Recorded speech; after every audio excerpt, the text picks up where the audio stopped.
Түлкі мен кекіліктер. Кекілік тау құсы. Таудың құсы. Мына кекілік. Ол кейде кекелік, кекелік деген дыбыс шығарады. Сондықтан кекілік атанып кеткен. Кекілік тауыққа ұқсайтын құс.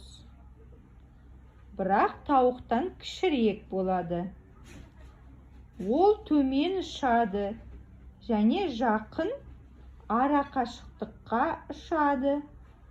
Көбінесе жорғалап жүреді. Қыс мезгілі. Бір күні қалың қар жауды. Таудағы кекіліктерге қардың астынан қорек тауып жеу қиынға соғады. Кекіліктерге тамақ табу қиын, себебі қар көп, қалың жауды. Енді олар қары аздау, қорек табуға ыңғайлы жер іздеп шығады. Кекіліктер келе жатып, сайда жатқан бір түлкіні көреді. Түлкіні бірінші көрген кекілік шошып кетеді. Ой, бұл не? Шошып кетеді. Кекіліктер түлкіні бірінші рет көреді. Басқа кекіліктер де тоқтайды. Ал түлкі болса, айналайын кекіліктер, маған көмектесіңдер деп жалынады. Кекіліктер түлкінің қу екенін білуші еді. Сондықтан қайтсек екен, көмектесейік пе жоқ па деп ойланады. Бірінші кекілік: түлкі, саған не болған? Ауырып қалдың ба? Деп сұрайды.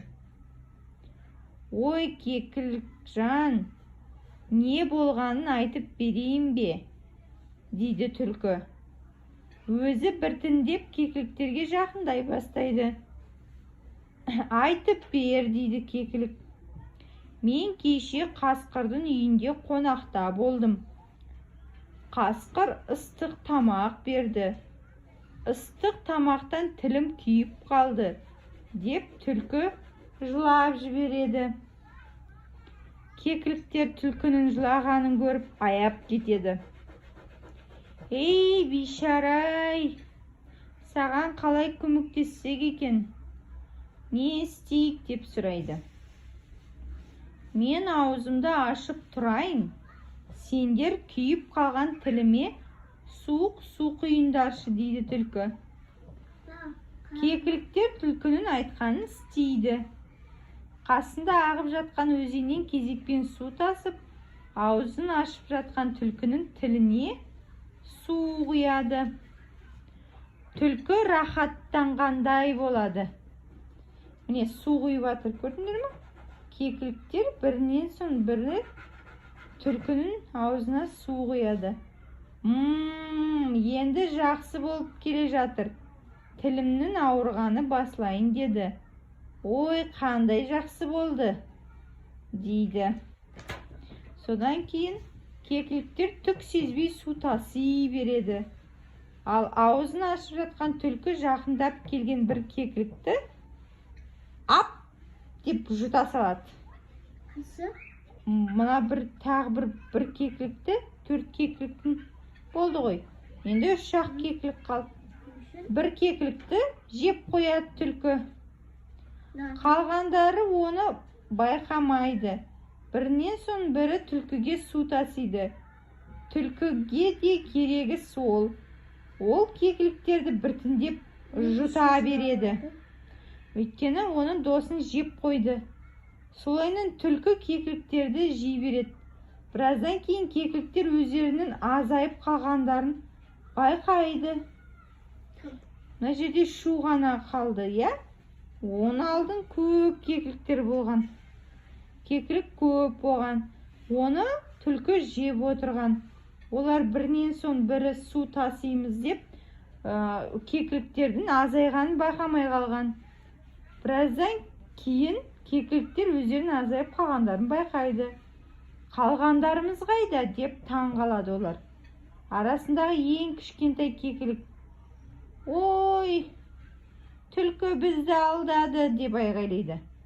Достарымызды сол түлкі жұтып қойған ғой, ал біз оған сеніп су тасып жүрміз. Енді не істейміз деп жылайды.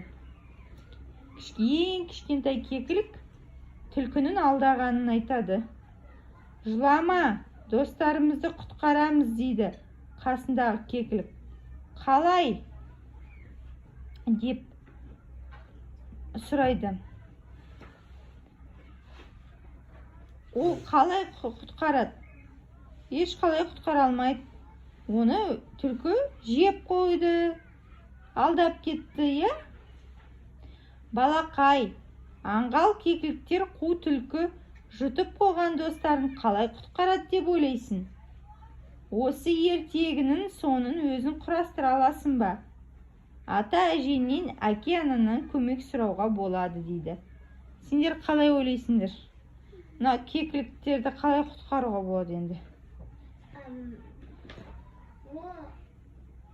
Кекіліктерді